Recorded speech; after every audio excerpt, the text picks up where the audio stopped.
2026 சட்டமன்ற தேர்தலிலே தமிழ்நாட்டிலே என்டிஏ கூட்டணி, தேசிய ஜனநாயக கூட்டணி, நேஷனல் டெமோக்ராட்டிக் அலையன்ஸ் வெற்றி பெற்று ஆட்சியை அமைக்கும் என்கின்ற தனது உறுதியான நம்பிக்கையை மீண்டும் ஒருமுறை தெரிவித்திருக்கின்றார் மத்திய உள்துறை அமைச்சரான திரு அமித்ஷா. அது மட்டுமல்லாமல் 2026 தமிழ்நாட்டிலே என்டிஏ கூட்டணி ஆட்சி அமைக்கும் என்றும் கூறியிருக்கின்றார்.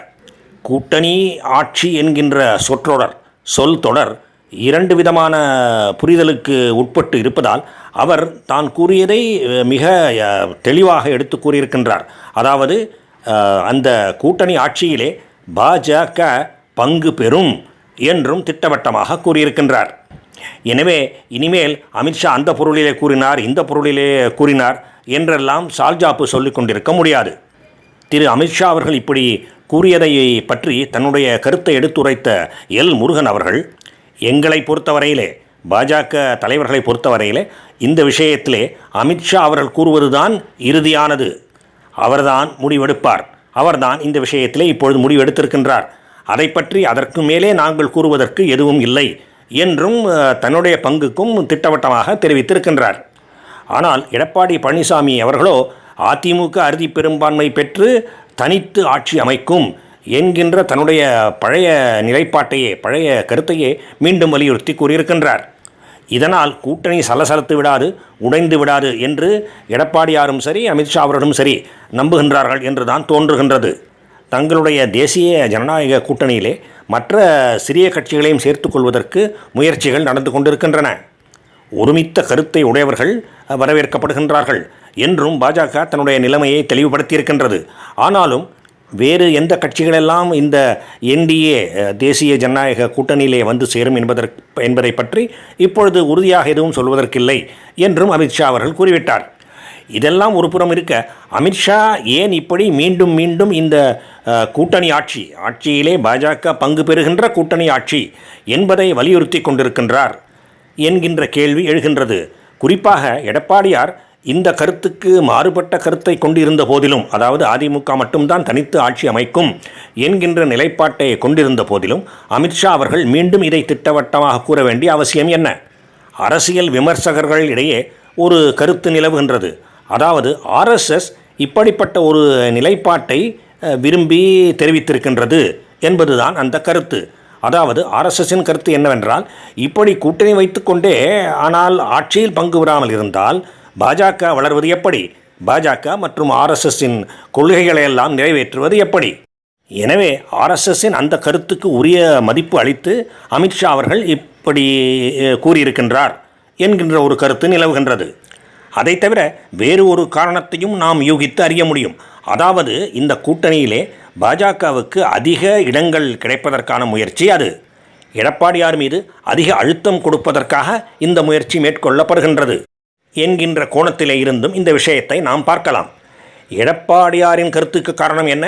அவரை பொறுத்தவரையிலே அதிமுக அதிக இடங்களிலே நின்று அறுதி பெரும்பான்மையை பெற்றுவிட்டால் பிறகு கூட்டணி ஆட்சிக்கு இடமே இல்லை என்று சொல்லிவிடலாம். ஆனால் அப்படி ஆகாமல் தடுத்து விடுவதற்காக அமித்ஷா முயல்வார் என்பதையே இது சுட்டி காட்டுகின்றது. ஏற்கனவே பாஜக பக்கம் அமமுக, அம்மா மக்கள் முன்னேற்ற கழகம், அதாவது டிடிவி தினகரன் அவர்களின் தலைமையிலான கட்சி அங்கம் வகிக்கின்றது.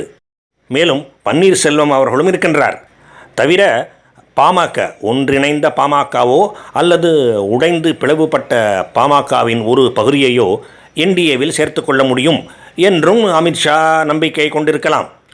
இப்படியெல்லாம் செய்தால் அதிமுக நிற்கின்ற தொகுதிகளையே குறைத்துவிட முடியும். ஏற்கனவே வாக்கு சதவீதத்தை வைத்து பார்த்தால் அதிமுக 2 இடங்களிலே நின்றால் பாஜக ஓரிடத்திலே நிற்க வேண்டும் என்கின்ற ஒரு கருத்து நிலவுகின்றது. அதற்கு புள்ளி விவர காரணங்களும் இருக்கின்றன. இதை அண்ணாமலை அவர்களும் பாஜக மேலிடத்துக்கு வலியுறுத்தி கூறியதாக கூறப்படுகின்றது. அதோடு சேர்த்து அதை தவிர பாஜக மற்ற கட்சிகளையும் கூட்டணிக்குள்ளே கொண்டு வந்தால் அதிமுக போட்டியிடுகின்ற இடங்களை கணிசமாக குறைக்க முடியும். அதன் மூலம் அதிமுக தனி பெரும்பான்மை பெற்றுவிடாதபடி பார்த்து கொண்டு விட முடியும். அதன் பிறகு கூட்டணி ஆட்சி என்பது தவிர்க்க முடியாத ஒன்று ஆகிவிடும். இப்படி ஒரு கருத்தையும் அமித்ஷா அவர்கள் கொண்டிருப்பார். இதெல்லாம் பொதுவாக அரசியல் விமர்சகர்கள் கூறுகின்ற கருத்துக்கள். அதை தவிர தனிப்பட்ட முறையில் எனக்கென்று ஒரு கருத்தும் இருக்கின்றது. இந்த கருத்துக்களை எல்லாம் நான் ஏற்றுக்கொள்கின்றேன். அதை தவிர என் சொந்த கருத்தும் ஒன்று இருக்கின்றது. அது என்னவென்றால், 2026 தமிழ்நாடு சட்டமன்ற தேர்தலை பொறுத்த வரையிலே அந்த தேர்தல் எடப்பாடி அவர்களுக்குத்தான் வாழ்வா சாவா தேர்தல். அதிலே அதிமுக தோற்றுவிட்டால் அல்லது மிக குறைவான இடங்களை பெற்றுவிட்டால் அதன் பிறகு அதிமுகவுக்கு உள்ளேயே எடப்பாடி அவர்களின் வலிமை கணிசமாக குறைந்துவிடும். அதன் பிறகு இபிஎஸ் மீண்டும் வலிமையோடு தலையெடுப்பது கடினமாகிவிடும். இதை எடப்பாடியாரும் நன்கு உணர்ந்திருப்பார். ஆனால் பாஜகவை பொறுத்தவரையிலே அது வாழ்வா சாவா தேர்தல் என்று கூறிவிட முடியாது. ஏனென்றால் பாஜக அகில இந்திய கட்சி, அதை தவிர வளர்ந்து கொண்டிருக்கின்ற ஒரு கட்சி. 26 இல்லை என்றால் 31 தமிழ்நாட்டை பிடித்து விடலாம். எனவே 2026 தேர்தலை பொறுத்தவரையிலே எடப்பாடியாரின் இந்த பலவீனத்தை பாஜக நன்றாக பயன்படுத்தி கொள்ள முடியும்.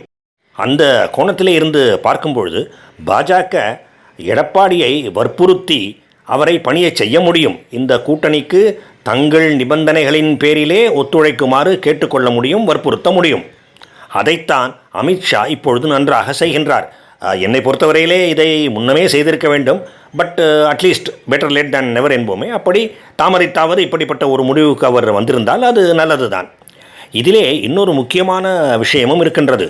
எடப்பாடியாரை பொறுத்தவரையிலே மற்றும் ஸ்டாலின் அவர்களை பொறுத்தவரையிலே பாஜக தமிழ்நாடு மாநிலத்திலே ஆட்சியிலே அமர்ந்து விடவே கூடாது. ஆட்சியிலே பங்கு கூட வகிக்கக்கூடாது. பாஜக தமிழ்நாட்டிலே ஆட்சி அமைத்து விட்டால் அதன் பிறகு அவர்களை வென்று பாஜகவை அப்புறப்படுத்துவது மிக மிக கடினம். பாஜக தமிழ்நாட்டிலே வந்துவிடக்கூடாது என்று திமுக அதிமுக என்கின்ற 2 கட்சிகளுமே ஏன் இவ்வளவு உறுதியாக இருக்கின்றன என்பது சுலபத்திலே புரிந்து கொள்ளக்கூடிய ஒன்றுதான். அதனால் அதை பற்றி நான் எதுவும் விவரித்து கூறாமல் மேலே தொடர்கின்றேன். எடப்பாடியாரை பொறுத்தவரையிலே பாஜகவை கழற்றிவிட்டு விஜய் அவர்களை கூட்டணியிலே சேர்த்து கொண்டால் அதற்கு விஜய் அவர்கள் ஆட்சியிலே பங்கு என்கின்ற நிபந்தனையை முன்வைத்தால் கூட அதை ஏற்றுக்கொண்டு விடலாம். ஏனென்றால் பாஜக வந்துவிடக்கூடாது, அதுதான் ஒற்றை இலக்கு.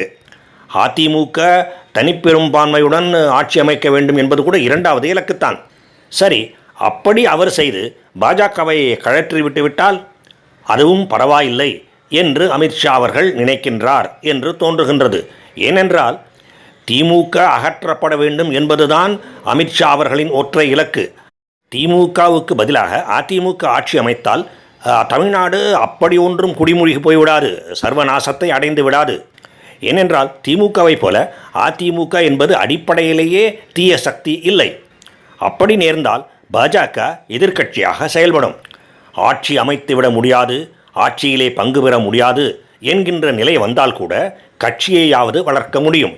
இதுதான் அண்ணாமலை ஃபார்முலா. அப்படிப்பட்ட அண்ணாமலையின் கருத்தை முழுமையாக ஏற்றுக்கொண்டு கட்சி வளர்க்கின்ற காரியத்தை அவரிடம், அண்ணாமலையிடம் முழுவதுமாக ஒப்படைத்து விடலாம். கட்சி வளரும். ஆட்சியை பிடிப்பதை 2031 வருடம் பார்த்து கொள்ளலாம் என்பதும் அமித்ஷாவின் கணக்காக இருக்கக்கூடும்.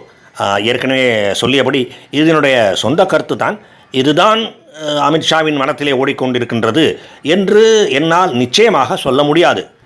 ஆனால் இப்படி நடப்பதற்கும் ஒரு வாய்ப்பு இருக்கின்றது என்பதை நாம் அனைவரும் எண்ணி பார்க்க வேண்டும். அதெல்லாம் எப்படி நடந்தாலும் தமிழ்நாட்டிலே பாஜக வளர்ந்து கொண்டிருக்கின்ற ஒரு கட்சி என்பதை யாராலும் மறுக்க முடியாது. அப்படிப்பட்ட ஒரு கட்சி ஆட்சியிலே பங்கு இல்லை என்கின்ற நிலைமைக்கு தள்ளப்பட்டு விடக்கூடாது. அதிலே அமித்ஷா அவர்கள் உறுதியாக இருப்பது சரியானதே என்பது என்னுடைய கருத்து. அதிமுக ஆட்சி அமைத்து அதற்கு பாஜக பக்கவாத்தியம் வாசித்து கொண்டிருக்கக்கூடாது என்பதிலே எந்த மாற்று கருத்துக்கும் இடமில்லை.